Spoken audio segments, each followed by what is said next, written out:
As far as little boys go, this 7-year-old is pretty typical. His name is Bua. And oddly enough, the horrible tumor everyone else sees right away, well, he doesn't seem to notice it. He loves all kids and any toy with wheels. He is playful. Can you give me a high five? Be careful. Do high fives? And very polite. But Bua's dad knows that unless something is done, and soon, the tumor will claim this bright little boy's life. Bois, he's not afraid. He plays with the kids. His life really hasn't, for him, doesn't seem to have changed, but for the parents who carry the burden, for them it's been difficult. Their burden began 3 years ago when Bua was 4 years old, growing up in Mali, a poor country in Africa. Shortly after this picture was taken, Bua's parents noticed a lump. He thought something had bit him on the cheek. What they thought was a bite turned out to be a benign, slow-growing tumor, mostly made of bone. Bua's parents spent all their money in a desperate search, but couldn't find anyone to treat it.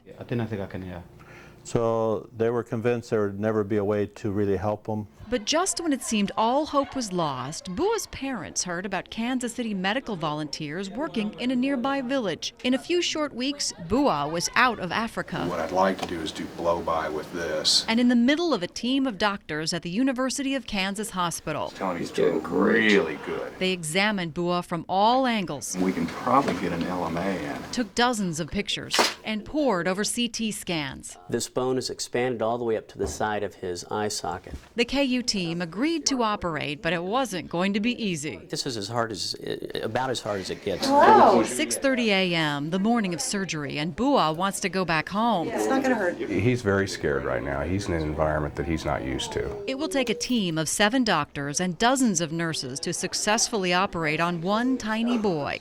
It will last at least 18 hours. This is a little scary. It's larger than a softball, probably almost twice the size of a softball, so it gives you a pretty good idea. A specially made model will help. The advantage of this, it really lets us decide not only where to make our cuts to remove this very large tumor, as you can see, but also then how to put things back together. Okay, let's have a count of 5. In the OR, the tedious process begins.